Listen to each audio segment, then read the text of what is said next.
Na noite de Ano Novo, cheguei na casa da minha filha sem avisar e vi meu neto tremendo de frio na calçada, usando apenas uma camiseta e bermuda.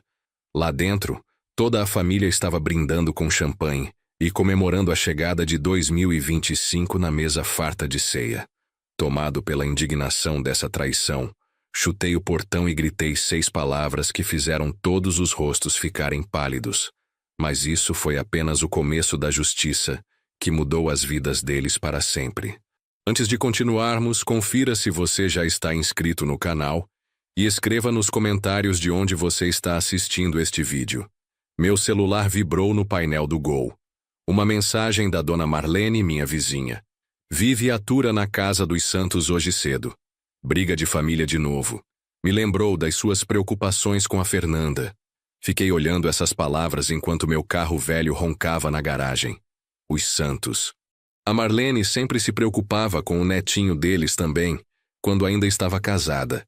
Agora, era só eu, e aquele aperto no peito sempre que pensava no casamento da Fernanda. O relógio marcava 2:30 da tarde. Hora de ir. Engrenei a ré e saí para a Rua das Flores. Tinha começado a garoar 1 hora atrás. Aquelas gotas miúdas que grudavam em tudo e deixavam o trânsito perigoso. O rádio chiava com avisos meteorológicos enquanto eu pegava a Marginal Pinheiros rumo à Zona Sul. Rádio Eldorado, a mesma que eu e a Helena sempre escutávamos. Tocava um samba do Cartola que combinava com o meu humor pesado. O banco do passageiro tinha 2 sacolas, uma com uma chuteira nova para o Miguel, de couro legítimo que custou mais do que eu queria gastar. A outra tinha gibis do Maurício de Souza, os mesmos que ele lia desde os 12 anos. Agora, com 18, provavelmente achava que estava velho demais, mas eu lembrava de ter 18. A gente nunca fica velho demais para sonhar. Família é tudo que a gente tem na vida. A Helena sempre dizia quando me pegava reclamando das visitas de fim de ano. Ela estava certa então, e continuava certa agora, mesmo que a voz dela só existisse na minha memória. Depois de perdê-la há 6 meses, cada encontro familiar parecia precioso e frágil. O limpador de para-brisa lutava contra a garoa acumulada. Outros carros rastejavam na velocidade da metade do limite, com pisca-alerta ligado como vagalumes nervosos. Mantive as 2 mãos no volante e segui firme a 40 por hora. Não adiantava nada chegar se eu acabasse numa batida. As placas contavam os quilômetros até o Morumbi. Tentei ligar para a casa da Fernanda. Queria avisar que estava chegando. Talvez surpresa demais não fosse uma boa ideia. O telefone tocou 6 vezes antes de cair na caixa postal. Estranho. Normalmente alguém atendia na tarde de Ano Novo. Um posto Ipiranga apareceu através da garoa. As luzes fluorescentes cortando a tarde cinzenta como um farol. Parei, enchi o tanque e entrei para pegar um café e um pacote daquelas balas de hortelã que o Miguel gostava. O frentista, um rapaz jovem com olhos cansados, balançou a cabeça vendo o tempo. As estradas estão ficando piores a cada hora, disse, passando minhas compras. Vai longe? Só até o Morumbi, ceia de família. Cuidado por aí. Já vi 3 batidas hoje. De volta ao Gol, conferi o horário de novo. 3:05 da tarde.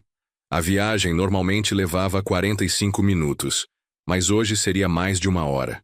Pensei no Miguel, provavelmente ajudando a mãe na cozinha, talvez vendo o retrospectiva na Globo com o Rogério. O menino tinha crescido tanto desde o verão quando fomos pescar na represa de Guarapiranga. Pescou sua primeira traíra naquele dia. Sorriu como se tivesse ganhado na Mega Sena. Foi quando notei o roxo no braço dele. Quando perguntei, ele ficou quieto. Disse algo sobre ter caído da bike, mas a marca parecia errada. Precisa de mais. Parecia dedos. Eu deveria ter insistido mais. Deveria ter feito mais perguntas. A Helena saberia o que fazer. A garoa continuava caindo enquanto peguei a saída 15 em direção ao bairro da Fernanda.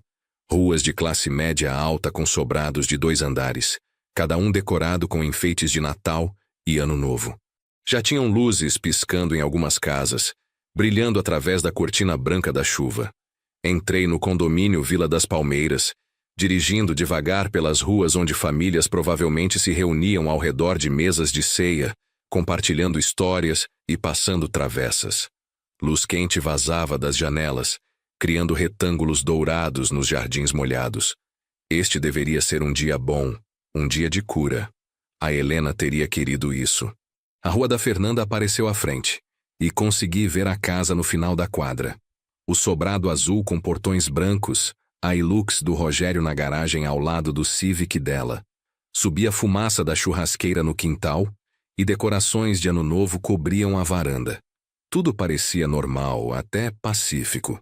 Diminuía a velocidade do Gol conforme me aproximava, já imaginando a surpresa nos rostos deles quando eu batesse na porta. Talvez o Miguel corresse para me abraçar como fazia quando era menor. Talvez este Ano Novo fosse o começo da cura da nossa família, do jeito que a Helena sempre sonhou que pudesse ser. Estacionei na rua atrás da Hilux, o motor fazendo barulho enquanto esfriava. Através da garoa, conseguia ver as luzes de Ano Novo piscando ao redor da porta da frente e ouvir música baixinha vinda de dentro da casa. Algo alegre e convidativo, como uma pintura do Norman Rockwell ganhando vida. Foi então que o vi. Miguel estava sentado na calçada, curvado com os braços enrolados ao redor dos joelhos. Sem casaco, sem blusa de frio, só uma camiseta manga longa fina e uma bermuda já molhada pela garoa. Os ombros tremiam, não só de frio, mas de algo mais profundo. Meu Deus do céu, murmurei empurrando a porta do carro. O vento me bateu como um tapa, carregando gotinhas geladas que picavam meu rosto. Nos poucos segundos que levei para chegar até ele, pude ver que os lábios tinham ficado arroxeados e as mãos estavam pressionadas contra o corpo, tentando conservar calor. Miguel! Gritei, disparando a correr pela calçada escorregadia. Que você está fazendo aqui fora? Ele olhou para cima e o alívio nos olhos dele quase partiu meu coração. O rosto estava pálido, quase cinza, com manchas vermelhas nas bochechas onde o frio tinha mordido mais fundo. Vô. A voz saiu como um sussurro, os dentes batendo tão forte que mal conseguia formar palavras. Eu não posso.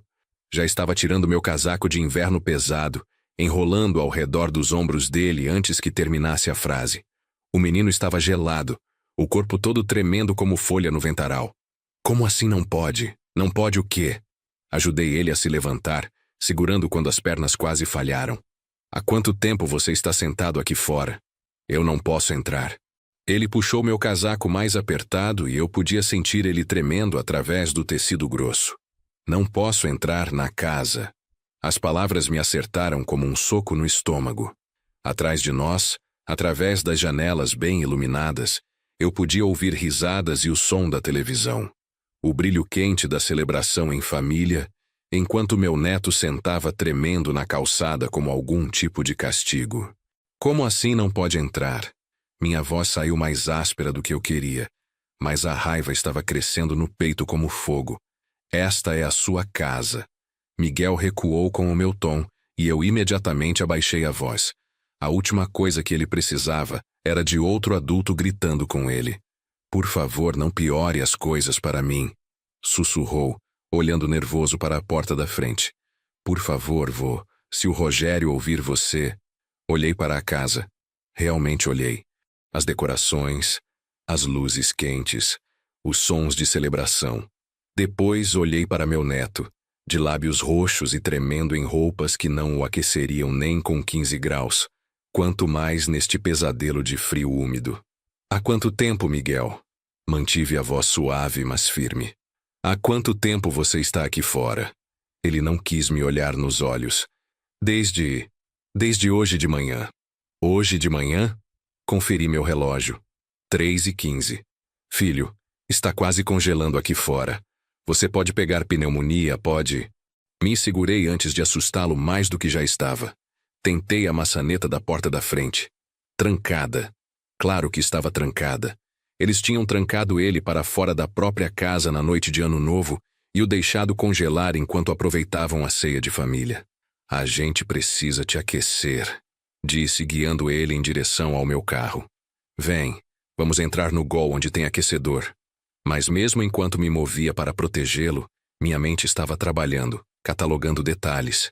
O jeito que ele recuou quando levantei a voz, os roxos que notei durante nossa pescaria, o jeito cuidadoso que ele se movia, como alguém que aprendeu a se fazer pequeno e invisível. Esta não era a primeira vez. Isso era um padrão.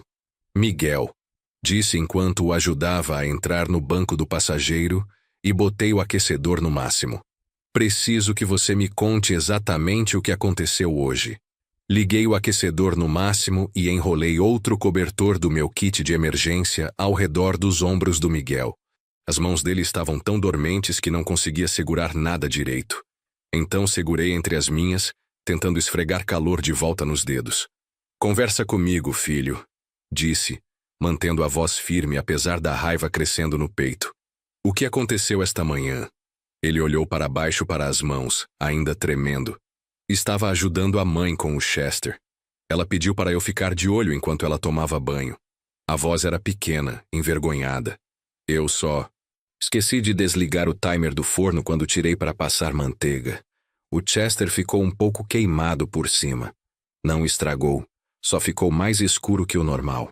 Ele finalmente me olhou e pude ver o medo nos olhos. O Rogério entrou e viu e ele simplesmente perdeu a cabeça. Senti minha mandíbula travar. Perdeu como?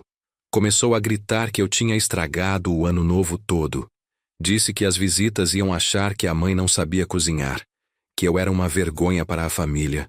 Miguel puxou o cobertor mais apertado.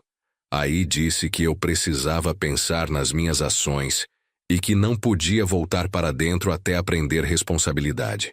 E sua mãe? A pergunta saiu mais dura do que eu queria. Miguel olhou para o lado. Ela tentou dizer alguma coisa no começo, mas o Rogério mandou ela não se meter. Disse que era entre ele e eu. Engoliu seco. Ela não falou mais nada depois disso. Conferi meu relógio de novo. 3h20. Miguel, que horas isso aconteceu?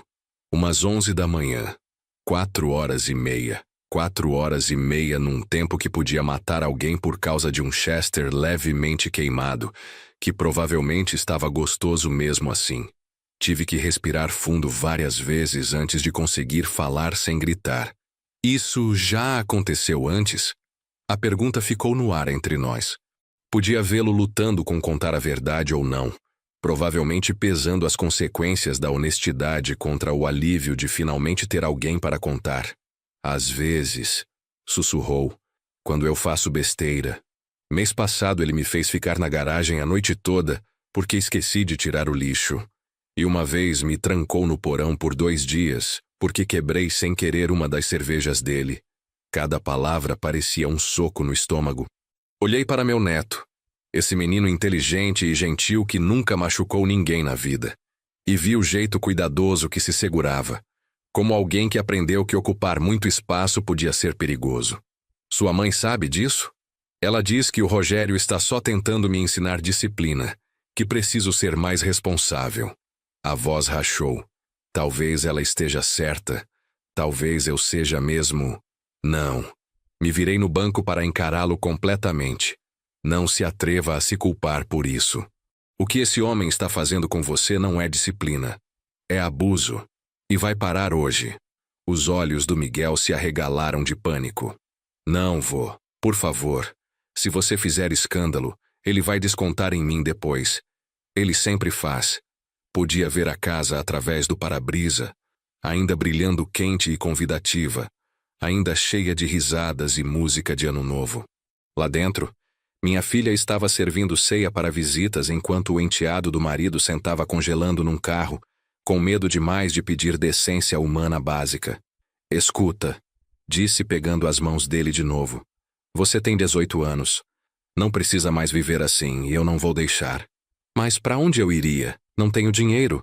Não consigo pagar faculdade sem... Você vem para casa comigo hoje à noite. A decisão se cristalizou enquanto falava. O resto a gente resolve depois. Podia ver a esperança e o terror brigando na expressão dele. Esperança porque finalmente alguém ia defender ele. Terror porque aprendeu a não confiar que as coisas podiam realmente melhorar. Ele não vai me deixar ir embora, Miguel disse baixinho. Vai chamar a polícia, dizer que roubei alguma coisa ou que você está me sequestrando. Olhei para a casa de novo, para as luzes quentes e decorações de Ano Novo, e senti algo frio e duro se estabelecer no peito. A Helena sempre foi a diplomática, aquela que resolvia conflitos familiares com paciência e compreensão. Mas a Helena não estava mais aqui, e diplomacia não protegeu meu neto de 4 horas no tempo gelado. Deixa eu me preocupar com o Rogério, disse, abrindo a porta do carro. Agora vamos buscar suas coisas. Saí para a garoa, minhas botas estalando na calçada molhada. Atrás de mim, ouvi Miguel se esforçar para acompanhar, meu casaco ainda enrolado nos ombros. O portão da frente ainda estava trancado, mas eu não tinha intenção de bater. Segurei Miguel mais perto, mas minhas mãos não estavam tremendo só do frio. Estavam tremendo com o tipo de raiva que cresce devagar, depois bate como trem desgovernado quando você finalmente vê o quadro todo. Por que não me contou que estava tão ruim assim? Perguntei, estudando o rosto dele com mais cuidado. Agora que estava realmente olhando, podia ver roxos fracos ao longo da linha do maxilar, parcialmente escondidos pelas sombras e pele avermelhada pelo frio. Tentei dar indireta. Sussurrou, puxando meu casaco mais apertado. Mas você sempre fala com a mãe. E ela... A lembrança me bateu como tapa. Mês passado, quando Miguel ligou enquanto eu fazia janta. A voz pequena e incerta. Vô, o Rogério diz que não posso mais jantar com eles. Diz que tenho que merecer voltar para a mesa. Eu ri na hora. Achei que era drama de adolescente. Liguei para a Fernanda no dia seguinte e ela passou o pano com aquela facilidade ensaiada que desenvolveu desde que casou com o Rogério. Pai, você está exagerando. É só disciplina familiar normal. O Miguel exagera tudo. Você sabe como são os adolescentes. Outra lembrança veio. Ligação no verão. Miguel parecendo exausto. Mãe, o Rogério gritou comigo de novo por deixar louça na pia. Me fez lavar toda a louça da casa 2 vezes. Quando perguntei para a Fernanda sobre isso depois, ela suspirou aquele suspiro de mártir. Ele está sendo dramático. O Rogério está tentando ensinar responsabilidade. Há quanto tempo ele trata você assim? Perguntei, embora parte de mim já soubesse que a resposta me destruiria. Desde que a mãe casou com ele, 3 anos. A voz do Miguel mal era audível. Começou pequeno, me fazendo refazer as tarefas se não estivessem perfeitas. Depois foi piorando. Lembrei da pescaria no verão passado. Como Miguel parecia relutante em voltar para casa. Ficou perguntando se podíamos ficar mais um dia. Quando insisti sobre isso, ele só deu de ombros e disse que gostava de estar na represa. Mas agora podia ver diferente. O jeito que ficou quieto quando mencionei levar ele de volta. A sombra que passou pelo rosto quando falou sobre voltar às aulas. O incidente do porão. Disse, as peças se encaixando. Você mencionou dormir na garagem. Quantas vezes? Mais do que quero lembrar. Estava olhando para as mãos agora e podia ver a vergonha que carregava. Inverno passado ele me trancou do lado de fora por esquecer de varrer a calçada. Dormi no seu Gol quando você veio na véspera de Ano Novo. No meu Gol. Ele dormiu no meu carro na véspera de Ano Novo enquanto eu estava lá dentro tomando cerveja e achando que estava tendo um encontro familiar maravilhoso. A culpa me bateu como soco físico. Olhei em direção à casa onde luz quente vazava de cada janela e podia ouvir o som fraco de risadas. Uma cena perfeita de subúrbia e Ano Novo, enquanto meu neto quase congelou até a morte na calçada. Sua mãe sabe de tudo isso? Miguel acenou miseravelmente. Ela diz que o Rogério está só tentando me fazer uma pessoa melhor, que preciso parar de ser tão sensível e aprender a seguir regras. A raiva estava crescendo agora, quente e focada. Podia sentir no peito, no jeito que minha visão parecia afiar e estreitar. A Helena costumava me avisar sobre meu temperamento. Dizia para contar até 10 antes de agir quando eu ficava assim. Mas a Helena não estava aqui, e contar não ajudaria meu neto. Me levantei, ainda mantendo Miguel embrulhado no meu casaco. Vamos, entramos. Vô, não. Por favor, se você fizer escândalo, ele vai... Ele vai o quê? Me virei para encará-lo completamente. Te fazer dormir do lado de fora no tempo gelado? Te bater, te deixar com fome? Podia ouvir minha voz ficando mais dura. Filho, não pode ficar muito pior do que já está. Miguel olhou em direção à porta da frente com medo nos olhos. Você não entende como ele fica quando alguém o desafia. Mas eu já estava caminhando em direção à casa, meu neto seguindo relutante atrás de mim. O portão parecia sólido e caro, o orgulho do Rogério mostrando em cada detalhe da sua fortaleza suburbana perfeita. Não me incomodei em bater. Minha bota bateu no portão bem ao lado da fechadura com toda a força que consegui reunir.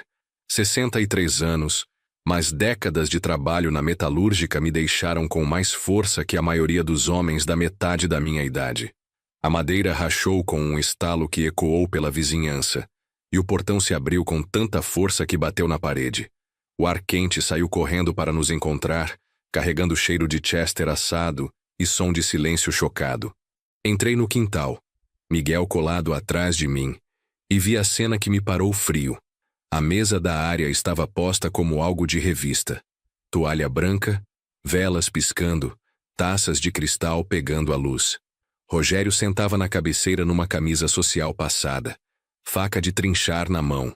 Fernanda estava ao lado dele num vestido verde que nunca vi, cabelo perfeitamente arrumado. Uma menina mais nova, talvez 10 anos, sentava do outro lado com um garfo cheio de farofa no meio do caminho até a boca.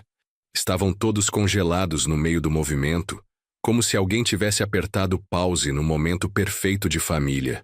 O contraste me bateu como soco físico.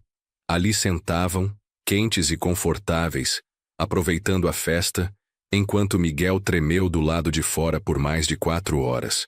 O Chester parecia dourado e bonito, provavelmente o substituto para aquele que Miguel supostamente estragou. Tudo estava perfeito. Pacífico, exatamente como um ano novo em família deveria ser. Tudo exceto o fato de terem deixado uma criança do lado de fora para congelar. Vocês perderam completamente o juízo? Minha voz ecoou pela área, e a menina derrubou o garfo com barulho. O rosto da Fernanda ficou branco como papel, e a colher de servir na mão dela bateu na mesa, mandando farofa espalhando pela toalha branca. Pai! A voz da Fernanda saiu como pio. O que você está fazendo aqui? Como você... Enquanto vocês estão aqui banqueteando que nem reis, aquele menino estava congelando do lado de fora. Apontei direto para Miguel, que ainda estava enrolado no meu casaco e tremendo apesar do ar quente. 4 horas, Fernanda. 4 horas num tempo que podia ter matado ele. Rogério devagar pôs a faca de trinchar na mesa e se levantou da cadeira. Era maior do que lembrava. Provavelmente pesava 20 quilos a mais que eu, mas já estive na minha cota de brigas quando era mais novo. Tamanho nem sempre importa quando você está bravo o suficiente. Quem deu permissão para você entrar na minha casa? A voz dele era controlada, mas perigosa. O tom de homem que não estava acostumado a ser desafiado. Esta é propriedade privada, e você está invadindo. Podia vê-lo me medindo, calculando se conseguia me intimidar a recuar. O peito estufou levemente, e ele se moveu ao redor da mesa em nossa direção com a confiança predatória de alguém que mandava no próprio território. Propriedade privada? Dei um passo à frente para encontrá-lo. Você quer dizer a propriedade onde trancou meu neto do lado de fora para congelar enquanto vocês jantavam? A filha mais nova começou a chorar, confusa e assustada com os gritos. Fernanda se esticou para consolá-la, mas os olhos nunca saíram do meu rosto. Podia ver o conflito ali, dividida entre proteger o pai e defender o marido. Este é um assunto privado de família, Rogério disse, a voz subindo. E você não tem negócio. Não tenho negócio? Podia sentir o calor subindo no rosto. Esse é meu neto que você quase matou com seu assunto privado de família. Atrás de mim, Miguel se pressionou mais perto, e podia sentir ele tremendo, não só de frio agora, mas de medo do que estava prestes a acontecer. Provavelmente era a primeira vez que alguém enfrentou Rogério na própria casa, e todos sabíamos que ia ficar feio. A música de Ano Novo ainda tocava baixinho ao fundo, alguma coisa alegre sobre gratidão e união familiar. A ironia seria engraçada se eu não estivesse tão furioso que mal conseguia enxergar direito. Apontei direto para Miguel, meu dedo firme apesar da raiva correndo pelas veias. Olha para ele, Rogério. Olha de verdade o que você fez. Rogério cruzou os braços e ergueu o queixo, cada centímetro do homem que acreditava estar justificado nas ações. O menino estragou nosso ano novo. Precisava aprender uma lição sobre responsabilidade e consequências. Uma lição. Mal podia acreditar no que estava ouvindo. Você quase congelou uma criança até a morte por causa de um Chester levemente queimado. Ele tem 18 anos, não é criança. E esta é minha casa com minhas regras. A voz do Rogério tomou aquele tom de condescendência que homens usam quando acham que estão sendo razoáveis. Estou tentando ensinar disciplina. Algo que a mãe dele obviamente falhou em fazer nos primeiros 17 anos. Fernanda se encolheu com isso, mas não disse nada. Só sentou ali no vestido verde, olhando entre nós como se estivesse assistindo jogo de tênis, em vez de briga pelo bem-estar do filho. Disciplina. Me aproximei da mesa, perto o suficiente para ver a gordura no prato do Rogério, a mancha de vinho nos lábios. Isso se chama abuso infantil. E você tem sorte de eu não chamar a polícia agora mesmo. Abuso infantil. Rogério na verdade riu. Um som frio que fez minha pele se arrepiar. Ele esqueceu de desligar um timer e estragou um Chester de R$20. Mandei ele para fora pensar nas ações dele. Isso não é abuso, é paternidade. Por 4 horas num tempo de 5 graus. Ele está sendo dramático como sempre. Rogério acenou com a mão dispensando como se estivesse enxotando mosca. Olha para ele. Está bem. Um pouco de frio nunca matou ninguém. Olhei para Miguel, ainda embrulhado no meu casaco, os lábios roxos e o corpo todo tremendo. Bem, esse homem achava que hipotermia era estar bem. Pai, por favor. Fernanda finalmente falou, a voz trêmula. Não estrague nosso ano novo. Podemos conversar sobre isso depois em família. Estragar seu ano novo? Me virei para encarar minha filha. Seu filho estava sentado do lado de fora congelando enquanto vocês jantavam. E você está preocupada comigo estragando seu ano novo? Ela olhou para baixo para o prato, incapaz de me encarar. O Rogério estava só. Estava tentando ensinar responsabilidade ao Miguel. Às vezes, meninos precisam de orientação firme. Orientação firme? Minha voz rachou de descrença. Fernanda, quando você tinha 18 e amassou meu gol, eu tranquei você do lado de fora numa tempestade? Quando tirou nota ruim em matemática, fiz você dormir na garagem? Isso é diferente. Sussurrou. Como? Como é diferente? Rogério se meteu entre nós, o rosto vermelho de raiva. Porque esta é minha casa, e Miguel não é meu filho biológico. Tenho todo o direito de discipliná-lo como acho melhor. Ali estava, a verdade finalmente aberta. Miguel não era do sangue dele, então Miguel não importava. O menino não passava de inconveniente para ser controlado e punido. Você tem 30 segundos para pedir desculpas para meu neto, disse, minha voz mortalmente quieta. 30 segundos para mostrar um pouco de decência humana básica. A risada do Rogério foi ainda mais fria desta vez. Não devo nada para aquele menino. Se não gosta das minhas regras, pode achar outro lugar para morar. A menina estava chorando mais alto agora, e Fernanda estava fazendo barulhinhos de acalmar, mas mal podia ouvi-las. Tudo o que conseguia ver era o rosto presunçoso do Rogério. Tudo o que conseguia pensar era Miguel sentado naqueles degraus por 4 horas, acreditando que merecia aquilo. Outro lugar para morar. Dei mais um passo, perto o suficiente para sentir cheiro de vinho no hálito do Rogério. Você está certo sobre isso. Ele vai para outro lugar morar. Enfiei a mão no bolso do casaco e peguei meu celular, o polegar pairando sobre o teclado. O movimento foi deliberado, devagar o suficiente para todos na área entenderem exatamente o que estava considerando. O rosto do Rogério mudou quando viu o telefone. A confiança presunçosa rachou um pouquinho nas bordas. Ou você pede desculpas para meu neto agora mesmo, disse, minha voz mortalmente calma. Ou ligo para o conselho tutelar e denuncio este abuso. Você não se atreveria. Rogério se aproximou, tentando usar o tamanho para me intimidar. Mas já enfrentei homens maiores que ele na minha época, e não ia recuar de ninguém que machucasse minha família. Me testa. Comecei a discar o primeiro número. Tenho bastante coisa para contar para ele sobre deixar um jovem de 18 anos do lado de fora no tempo gelado por 4 horas. Atrás de mim, Miguel agarrou meu braço. Podia sentir ele tremendo, mas não de frio mais. Era medo de tipo diferente. O terror de alguém que aprendeu que se defender só piorava as coisas. Pai, por favor. Fernanda finalmente se moveu, se colocando entre nós com as mãos levantadas como se estivesse tentando parar briga de bar. Não destrua nossa família por causa disso. Não estou destruindo nada.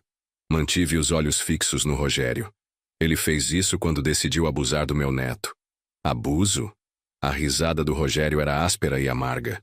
Estava ensinando responsabilidade, algo que a mãe fraca dele nunca se incomodou em fazer. Fernanda se encolheu como se tivesse levado tapa, mas não se defendeu. Só ficou ali aguentando do jeito que provavelmente sempre fazia. Sai da minha casa, velho. Rogério continuou, a voz subindo. Você não tem autoridade aqui. Miguel é minha responsabilidade agora. Sua responsabilidade? Olhei ao redor da área perfeita.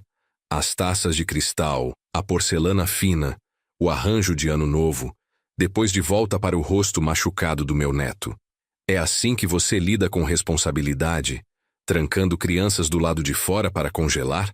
A filha mais nova estava chorando mais alto agora, confusa e assustada com os gritos.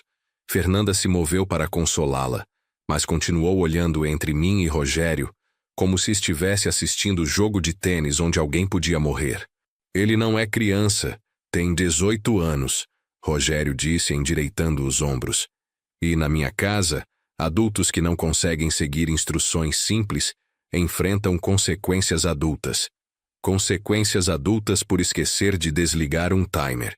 Consequências adultas por ser descuidado e destrutivo, por estragar nosso ano novo e envergonhar a família na frente das visitas. Rogério gesticulou em direção às cadeiras vazias, onde outros membros da família obviamente estavam sentados antes de eu chegar.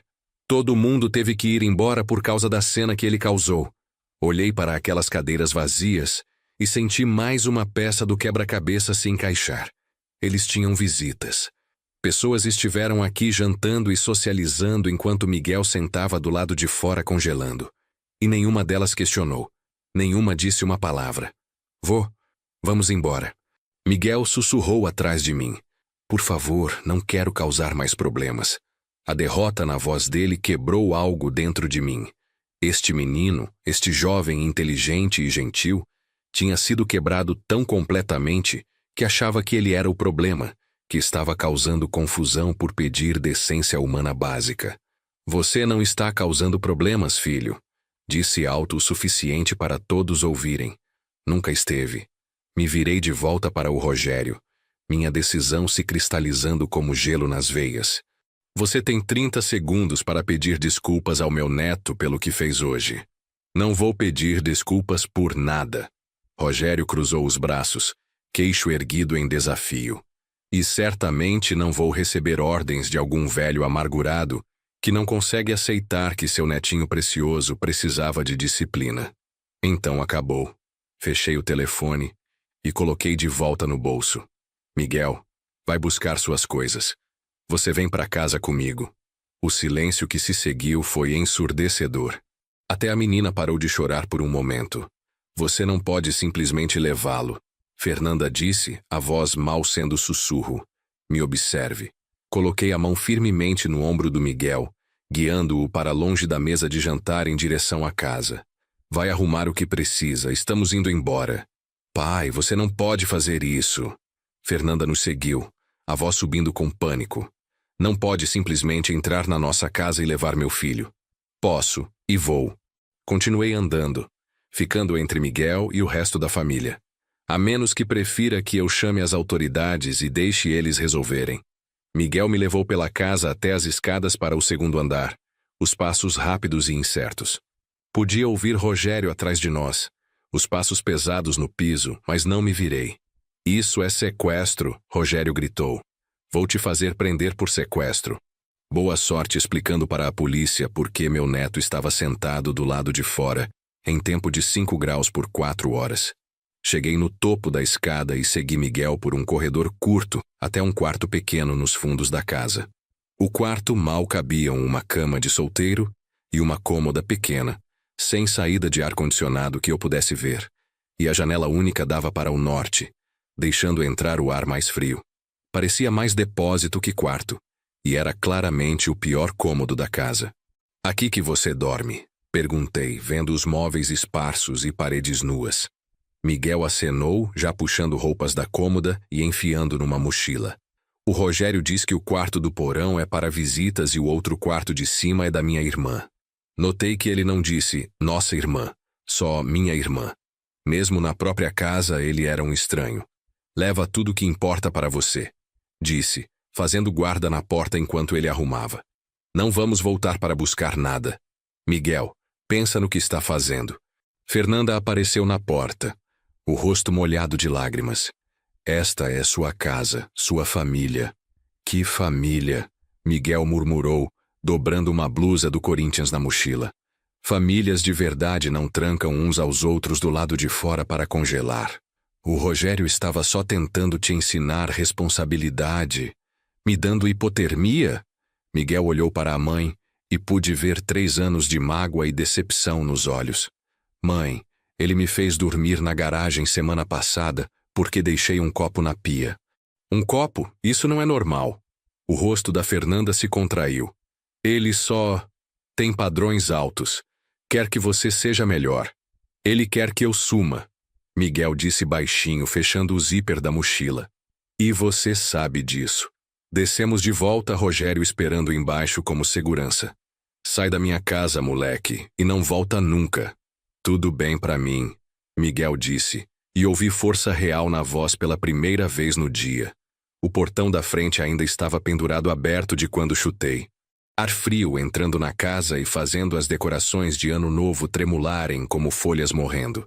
Podia ver meu gol na rua, motor ainda ligado, escapamento visível no ar gelado. Miguel, Fernanda chamou quando chegamos na porta. Por favor, não faz isso. Eu te amo. Ele parou, se virou para olhar a mãe uma última vez. Se me amasse, mãe, não teria deixado isso acontecer. Caminhamos até meu carro em silêncio, nossa respiração visível no ar gelado. Joguei a mochila na caçamba e ajudei ele a entrar no banco do passageiro. Depois contornei para o lado do motorista. Pela janela da frente da casa, podia ver a família ainda parada na entrada. Fernanda chorando, Rogério vermelho de raiva, a menina espiando por trás. Está pronto? Perguntei, botando o carro em ré. Estou pronto há 3 anos, Miguel disse, puxando meu casaco mais apertado nos ombros. Saí da rua e peguei a via principal, passando pelas outras casas decoradas onde famílias normais provavelmente estavam terminando suas ceias de ano novo em paz. O rádio ainda tocava música clássica, o aquecedor funcionava perfeitamente. E pela primeira vez desde que cheguei, Miguel parecia que conseguia realmente respirar. Obrigado, vô, disse baixinho quando viramos para a rodovia principal. Não acredito que veio me buscar. Deveria ter vindo antes, disse falando sério. Deveria ter visto o que estava acontecendo.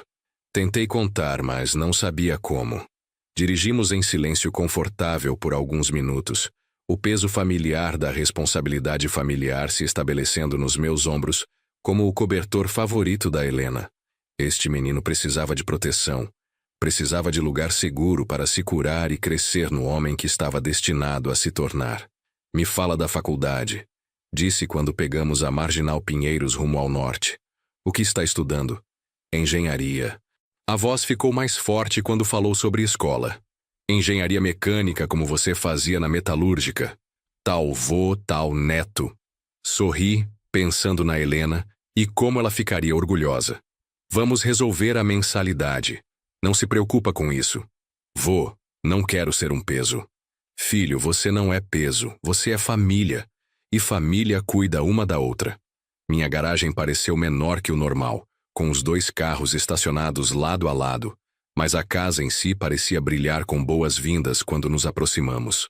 Tinha deixado a luz da varanda acesa por hábito, e agora estava grato por aquele pequeno farol cortando a escuridão do inverno. Lar doce lar, disse, ajudando Miguel a carregar a mochila até a porta da frente. A chave virou facilmente na fechadura e ar quente saiu correndo para nos cumprimentar quando entramos. A casa cheirava café e o cheiro persistente dos sachês de lavanda da Helena. Não era muito. Uma casa simples com móveis gastos e carpete que já viu dias melhores. Mas estava quitada e era nossa. Lembra onde fica o quarto de visitas? Perguntei, acendendo as luzes conforme atravessamos a sala. É, no corredor ao lado do seu quarto. Miguel olhou ao redor com alívio óbvio. Está tão quente aqui. Termostato no 72 o ano todo. Sua avó sempre dizia que a vida era curta demais para passar frio na própria casa. Mostrei o quarto de visitas e ajudei ele a se instalar. Tem cobertores extras no armário se precisar. O quarto era simples, mas confortável. Cama de casal com uma das colchas da Helena, cômoda e poltrona de leitura perto da janela. Fotos de encontros familiares cobriam as paredes, incluindo várias do Miguel em idades diferentes. Este sempre foi o quarto dele quando visitava, e vê-lo aqui agora parecia certo de um jeito que nada se sentiu certo desde que a Helena morreu. Vou fazer janta, disse. Nada chique. Tenho frango no freezer e uns legumes que precisam ser usados. Posso ajudar? Ele perguntou, e podia ver como desesperadamente queria ser útil, ganhar sua estadia. Claro, mas não precisa. Esta é sua casa agora, não trabalho. Trabalhamos juntos na cozinha e gradualmente a tensão do dia começou a sair dos ombros do Miguel. Descongelei o frango no micro-ondas enquanto ele lavava legumes, e nos movemos um ao redor do outro com o ritmo fácil de membros da família que já cozinharam juntos antes. Me conta mais sobre o que vem acontecendo, disse enquanto temperava o frango. Começa do início quando sua mãe casou com o Rogério. Miguel ficou quieto por um longo momento, claramente tentando decidir quanto compartilhar. Começou pequeno. Comentários sobre como eu carregava a lava-louças errado ou deixava sapatos no lugar errado. Aí foi ficando maior. Quanto maior? Ele controla tudo. Quando como, o que como, quando posso tomar banho, quando posso usar o telefone.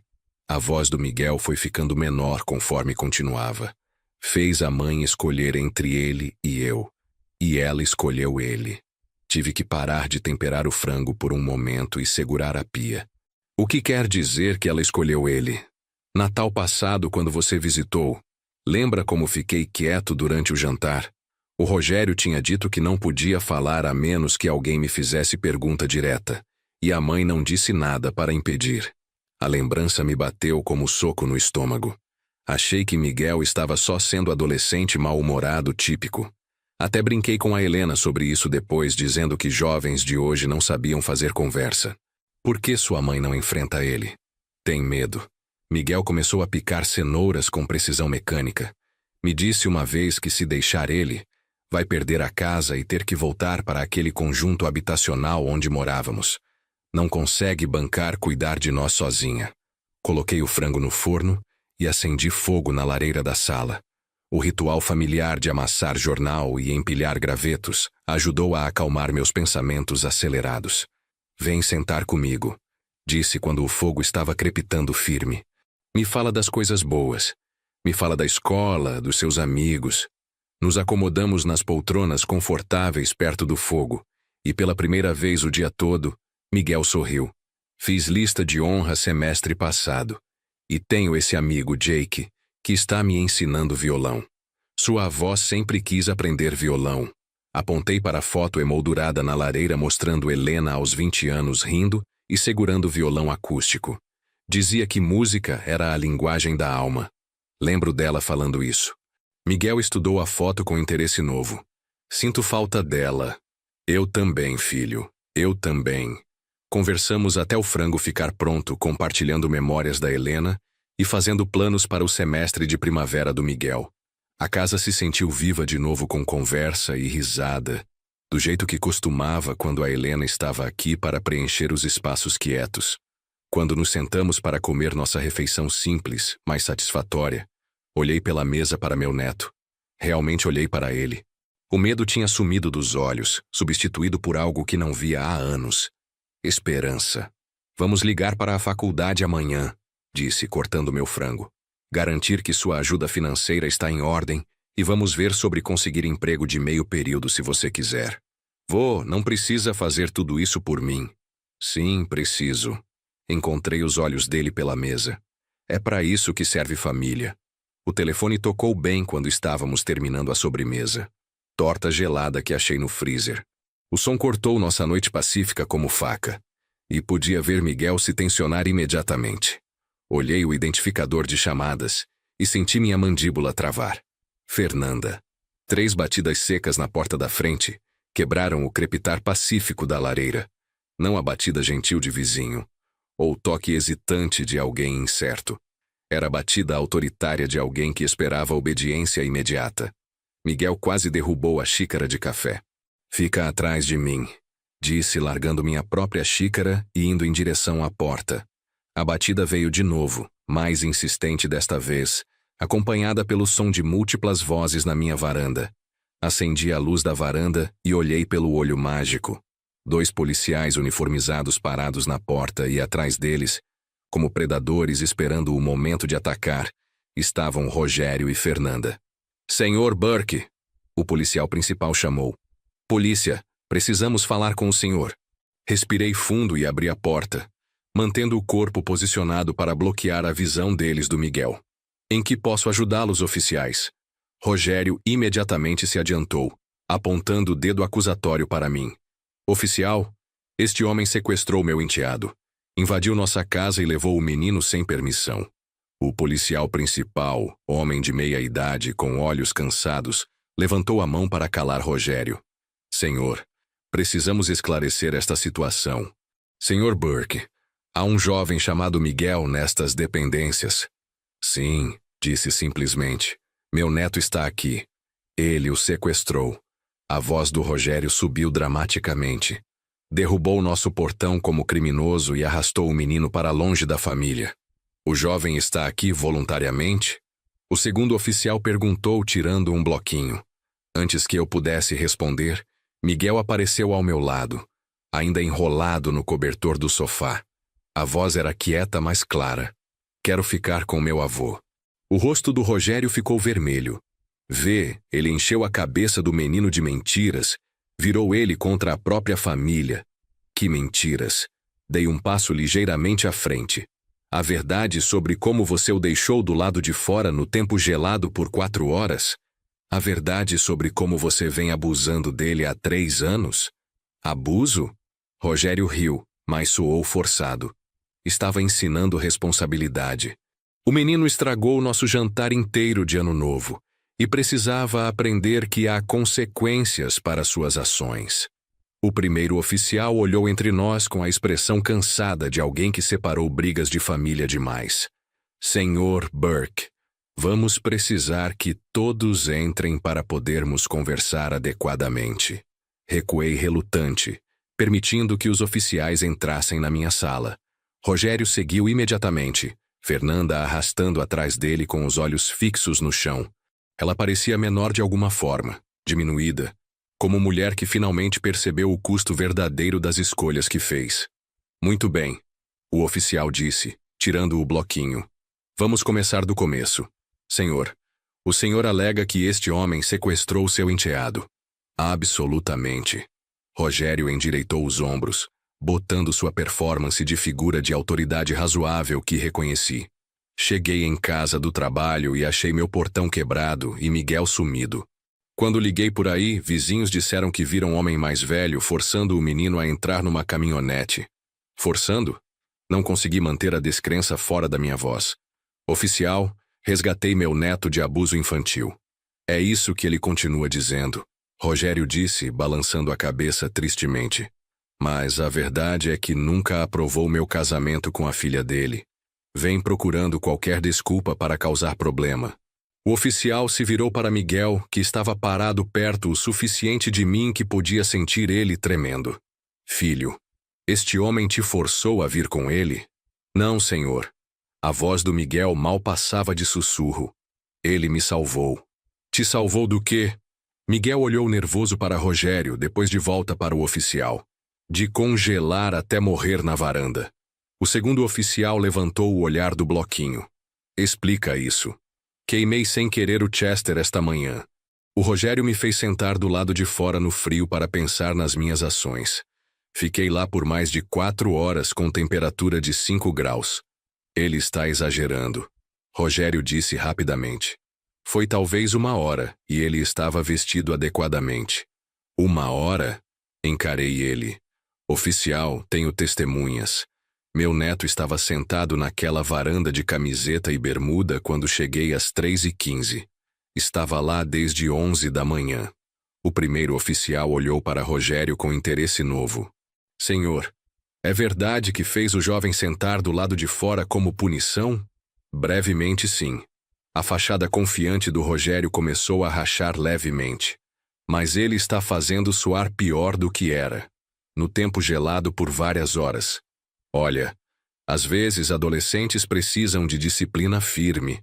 A mãe dele e eu concordamos que... A mãe não concordou com nada. Miguel disse, a voz ficando mais forte. Ela só não te impediu. Todos os olhos se viraram para Fernanda, que estava parada perto da porta como se estivesse pronta para correr, as mãos apertadas na frente. Senhora, o oficial incentivou. Qual a sua versão dos fatos?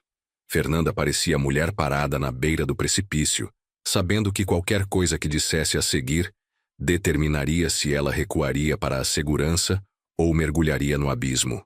As mãos tremiam enquanto olhava entre o rosto expectante do Rogério e os olhos esperançosos do Miguel. Senhora, o primeiro oficial disse gentilmente. Precisamos saber o que realmente aconteceu hoje. Rogério se aproximou da esposa e podia ver a intimidação sutil na postura, o jeito que se posicionou para se impor sobre ela, o olhar de aviso nos olhos. Senhor, por favor, recue e deixe sua esposa falar por si mesma. A voz da Fernanda saiu como sussurro mal audível. Pigarreou e tentou de novo. Miguel queimou o Chester esta manhã. E o oficial incentivou. E o Rogério ficou bravo, muito bravo. Os olhos correram para o marido, depois rapidamente para o lado. Disse que Miguel precisava aprender responsabilidade. Sentando do lado de fora no tempo gelado, Fernanda acenou miseravelmente. O Rogério disse que ensinaria ele a ser mais cuidadoso. Por quanto tempo ele ficou do lado de fora, senhora? Outro olhar para Rogério, que estava parado rígido com raiva mal controlada. Desde umas 11. Até quando? Até meu pai chegar. A voz estava ficando menor a cada palavra. Umas 3h15. O oficial fez cálculo rápido na cabeça. Mais de 4 horas com temperatura de 5 graus. Ela está fazendo soar pior do que era. Rogério se intrometeu. Ele podia ter entrado a qualquer hora se tivesse pedido desculpas e mostrado arrependimento. Não podia. Fernanda disse de repente, e todos se viraram para encará-la. Você trancou a porta. Me disse para não deixar ele entrar, não importa o quê. O silêncio que se seguiu foi ensurdecedor. O rosto do Rogério ficou branco, depois vermelho, depois branco de novo. Fernanda, disse, a voz perigosamente quieta. O que está fazendo? Estou falando a verdade. Ela olhou para Miguel, e pude ver lágrimas começando a se formar nos olhos. Pela primeira vez em 3 anos estou falando a verdade. O oficial se inclinou ligeiramente para a frente. Senhora, este tipo de punição já aconteceu antes. Fernanda respirou fundo, como se estivesse se preparando para mergulhar em águas profundas. Sim, oficial. Já aconteceu antes. Muitas vezes. A voz ganhava força a cada palavra. Ele fez Miguel dormir na garagem no inverno passado. O trancou no porão por 2 dias. O proibiu de comer com a família por semanas. Fernanda, cala a boca! Rogério silvou, dando um passo ameaçador em sua direção. O oficial imediatamente se colocou entre eles. Senhor, recue. Agora. A autoridade na voz do policial era inconfundível. Senhora, continue. Eu tinha medo. Fernanda sussurrou, as lágrimas finalmente começando a correr pelo rosto. Tinha medo de ficar sozinha de novo, de perder a casa, de não conseguir sustentar meus filhos. Então, eu deixei ele fazer aquilo com meu menino. Miguel se aproximou de mim e pude sentir todo o corpo dele tremendo. Não de frio desta vez, mas com a emoção de finalmente ter sua verdade reconhecida pela própria mãe. E hoje? O oficial perguntou gentilmente. O que exatamente aconteceu hoje? Miguel esqueceu de desligar o timer do forno. O Chester ficou um pouco mais dourado, só isso. Mas o Rogério explodiu. Gritou que Miguel tinha arruinado o ano novo inteiro, que era uma vergonha para a família. Fernanda limpou o nariz com as costas da mão. Depois o arrastou para fora e trancou a porta. E você não fez nada para impedir, afirmei, minha voz carregada de anos de decepção acumulada. Fernanda me encarou pela primeira vez desde que chegou. Não, pai, não fiz nada. E vou ter que viver com isso pelo resto da vida. O primeiro oficial fechou o bloquinho e olhou diretamente para Rogério. Senhor, com base no que ouvimos aqui, há evidências substanciais de abuso infantil e negligência. O jovem tem 18 anos e pode escolher onde viver. Isso é ridículo, Rogério explodiu. Vocês vão acreditar nas histórias de um adolescente problemático e um homem que claramente tem problemas comigo? Vamos acreditar na palavra da mãe da criança. O oficial respondeu friamente. E nas evidências físicas que podemos ver. Pela primeira vez, os policiais realmente examinaram Miguel. Os lábios ainda arroxeados do frio, as marcas vermelhas nas bochechas onde o vento gelado tinha mordido. O jeito cuidadoso que se movia como alguém que aprendeu a esperar dor. Filho, o segundo oficial disse para Miguel, quer fazer um relatório formal sobre o que aconteceu hoje e antes? Miguel olhou para mim, depois para a mãe, e finalmente de volta para o oficial. Sim, senhor, quero. O processo de fazer o relatório levou quase 2 horas. Os oficiais eram minuciosos, documentando não apenas o incidente de hoje, mas o padrão de abuso que vinha acontecendo há 3 anos. Miguel falou com voz firme, mas podia ver como cada memória doía ao ser trazida à luz. Rogério tentou interromper várias vezes, negando, minimizando, tentando pintar Miguel como mentiroso problemático. Mas as evidências eram muito consistentes, muito detalhadas e corroboradas demais pela própria Fernanda para serem ignoradas. Senhor, o primeiro oficial finalmente disse, está sendo acusado de abuso infantil e negligência. Tem o direito de permanecer calado. Enquanto liam os direitos para Rogério, vi minha filha desabar no sofá, o rosto nas mãos, corpo sacudindo com soluços silenciosos. Parte de mim queria consolá-la. Parte de mim estava furiosa demais para se importar.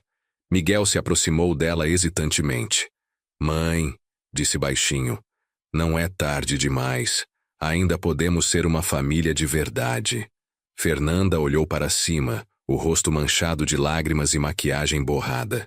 Como você pode me perdoar? Como pode sequer falar comigo depois do que eu deixei acontecer? Porque você finalmente falou a verdade, Miguel respondeu, e pude ouvir ecos da Helena na sabedoria dele. E porque eu preciso acreditar que ainda sobrou algo da minha mãe por baixo de todo esse medo. Depois que os policiais levaram Rogério, a casa ficou estranhamente quieta. O crepitar da lareira parecia mais alto, o tic-tac do relógio da cozinha mais pronunciado. Fernanda continuou sentada no sofá, parecendo menor e mais perdida do que eu a havia visto desde que era criança. Pai, ela disse finalmente, posso ficar aqui esta noite? Não quero voltar para aquela casa sozinha. Olhei para Miguel, que acenou levemente. Claro, disse, embora minha raiva ainda estivesse latente. Mas vamos estabelecer algumas regras. Fernanda ergueu os olhos esperando. Primeiro, não quero ouvir nenhuma desculpa ou justificativa sobre por que você deixou isso acontecer. O que está feito, está feito. Segundo, se você realmente quer recuperar seu filho, vai ter que provar com ações, não palavras. E terceiro, se alguma vez, você colocar um homem antes da segurança dos seus filhos novamente, Eu vou lutar pela guarda da sua filha também. As palavras saíram mais duras do que pretendia, mas eram necessárias. Fernanda acenou miseravelmente. Entendo, sussurrou. E pai? Obrigada por salvar meu menino quando eu não consegui. Miguel preparou chá para todos nós, e nos sentamos ao redor da lareira. 3 gerações de uma família quebrada, tentando encontrar um caminho de volta uma para a outra. Nos dias que se seguiram, nossa rotina encontrou um ritmo novo e estranho. Miguel se instalou no quarto de visitas como se sempre tivesse morado ali, ajudando com as tarefas domésticas, cozinhando ocasionalmente, enchendo a casa com som de música quando praticava violão. Fernanda voltou para a casa dela no segundo dia, mas aparecia toda a tarde depois do trabalho. Não para ver a mim, mas para reconstruir lentamente a ponte com Miguel. Eles davam caminhadas pelo bairro, conversavam baixinho na cozinha, e aos poucos eu via meu neto relaxar na presença da mãe. Ela está tentando, Miguel me disse uma noite enquanto lavávamos a louça do jantar. Sei que ainda estou bravo com ela, mas ela realmente está tentando. Raiva é natural, respondi secando um prato. Não precisa perdoar tudo de uma vez. Leva tempo para reconstruir confiança. Você ainda está bravo com ela? Parei de secar o prato considerando a pergunta. Sim, admiti. Mas também estou orgulhoso dela por finalmente ter encontrado coragem para falar a verdade. As pessoas podem mudar, filho. Sua avó sempre dizia isso. Uma semana depois, Miguel começou o semestre de primavera. Dirigíamos juntos todas as manhãs até o campus, eu seguindo para o trabalho meio período que consegui numa oficina mecânica local. As manhãs eram pacíficas, cheias de conversa sobre suas aulas, seus planos para o futuro. O caso contra Rogério se desenrolou lentamente através do sistema judicial. Fernanda decidiu pedir o divórcio, uma decisão que sei que não foi fácil para ela. A casa no condomínio teve que ser vendida, e ela se mudou para um apartamento menor, mas era dela. É estranho, ela me disse uma tarde enquanto tomávamos café na minha cozinha. Pela primeira vez em anos, não estou com medo de chegar em casa. Medo de quê exatamente? Perguntei, embora suspeitasse da resposta. De fazer alguma coisa errada. De dizer a coisa errada. De existir da maneira errada. Ela mexeu o açúcar no café olhando para baixo. Não percebi o quanto eu também estava andando na ponta dos pés até parar. Miguel estava na escola, então era só nós dois. Primeira conversa real e honesta que tivemos em anos. Por que ficou com ele por tanto tempo? Perguntei. E não me diga que foi só por causa da casa. Fernanda ficou quieta por um longo tempo, estudando o café. Depois do pai do Miguel me deixar, jurei que nunca mais ficaria sozinha. Quando o Rogério apareceu com sua estabilidade e suas promessas, achei que tinha encontrado segurança. Não percebi que havia trocado um tipo de medo por outro. E quando ele começou a maltratar o Miguel, aconteceu tão gradualmente que não notei até ser tarde demais. E quando percebi, já tinha me convencido de que era culpa minha por não ter criado ele direito. Você sabe que isso não é verdade, né? Disse, minha raiva dando lugar à compaixão pela primeira vez em semanas. Miguel é um bom garoto. Sempre foi. Eu sei disso agora, ela sussurrou. Mas na época estava tão perdida, com tanto medo de perder tudo de novo, que deixei o Rogério me convencer de que eu era péssima mãe e que ele sabia melhor. Estendi a mão e cobri a dela sobre a mesa. Você cometeu erros. Erros grandes. Mas ainda há tempo para consertar as coisas. Naquela noite, quando Miguel voltou da escola, Fernanda ainda estava lá. Eles sentaram no sofá juntos, ela ajudando com o dever de cálculo. E pela primeira vez em anos pareciam mãe e filho de verdade. Pai, Miguel disse mais tarde quando Fernanda havia ido embora. Acho que posso perdoar ela. Não hoje. Talvez não amanhã. Mas, eventualmente. Perdão não significa esquecer. Lembrei ele. Significa escolher não deixar o passado controlar seu futuro. Ele acenou, considerando isso. A tia Helena dizia isso? Dizia isso e muito mais. Ela ficaria orgulhosa de como você lidou com tudo isso, filho. Miguel sorriu. E pela primeira vez desde que o trouxe para casa, foi um sorriso sem sombras. Primavera chegou cedo naquele ano, trazendo consigo mudanças que nenhum de nós esperava. Miguel estava se destacando nas aulas, sua confiança crescendo a cada dia.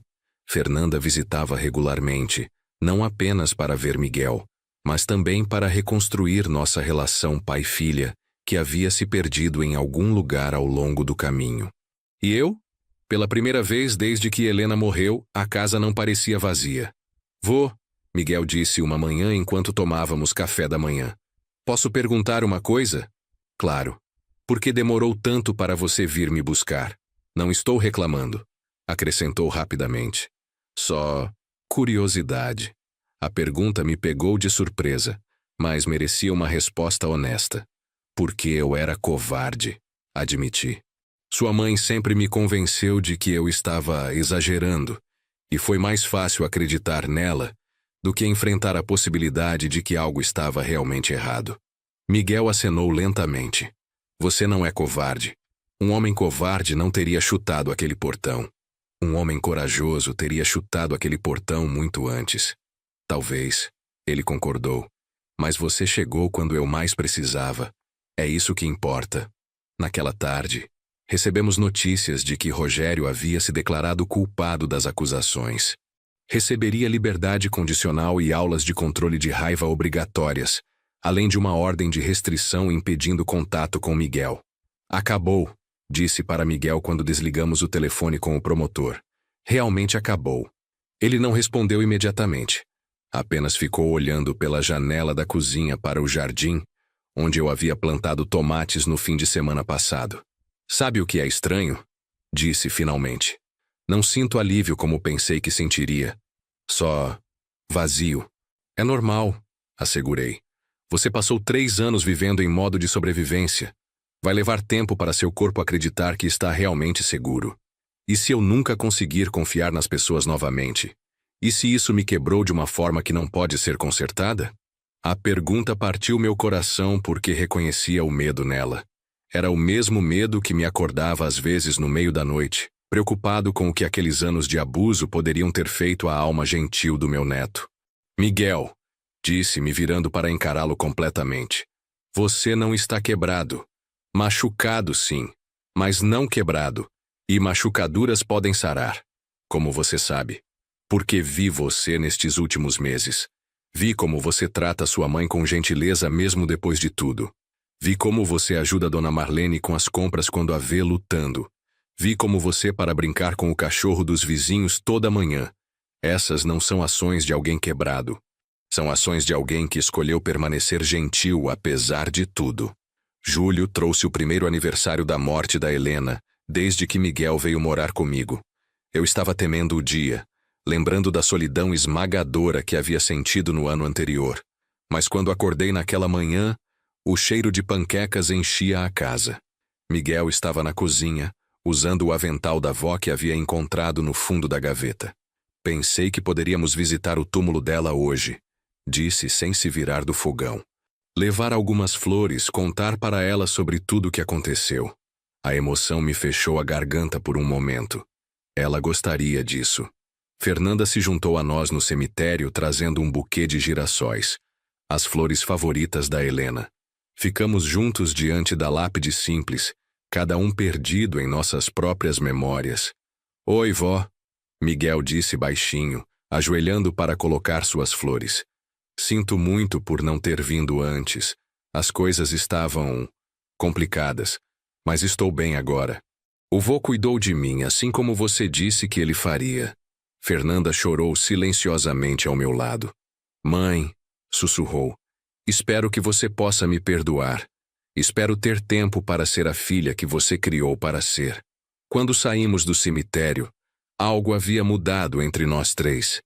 Não éramos mais apenas pessoas ligadas por trauma e culpa, mas uma família que estava aprendendo a se curar juntos.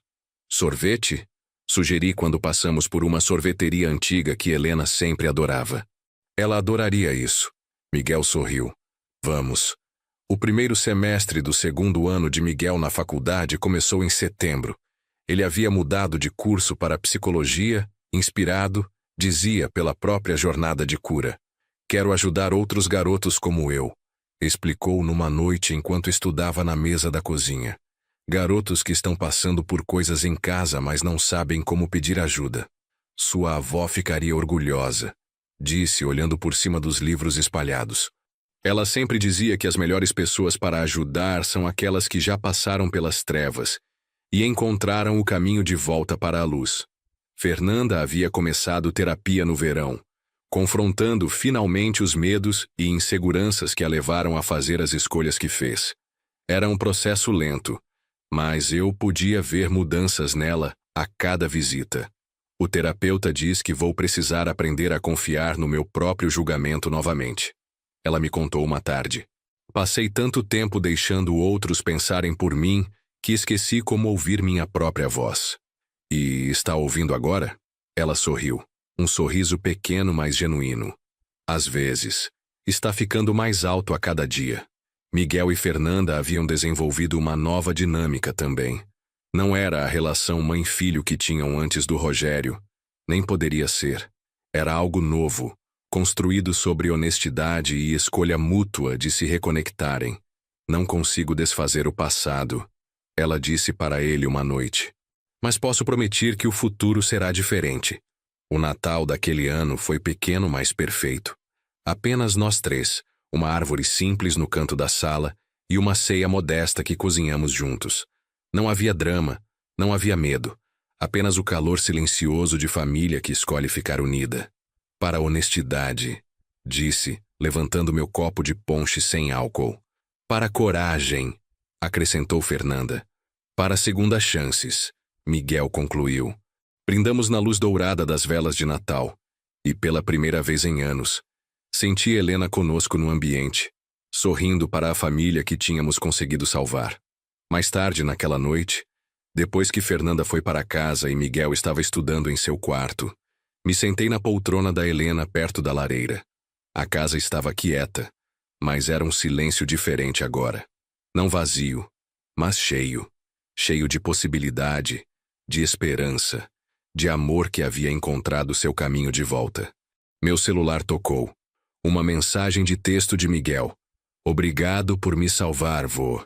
E obrigado por salvar nossa família. Te amo. Segurei o telefone por um longo momento, sentindo o peso das palavras. Havia salvado Miguel naquela noite de Ano Novo, mas de muitas maneiras, ele havia me salvado também.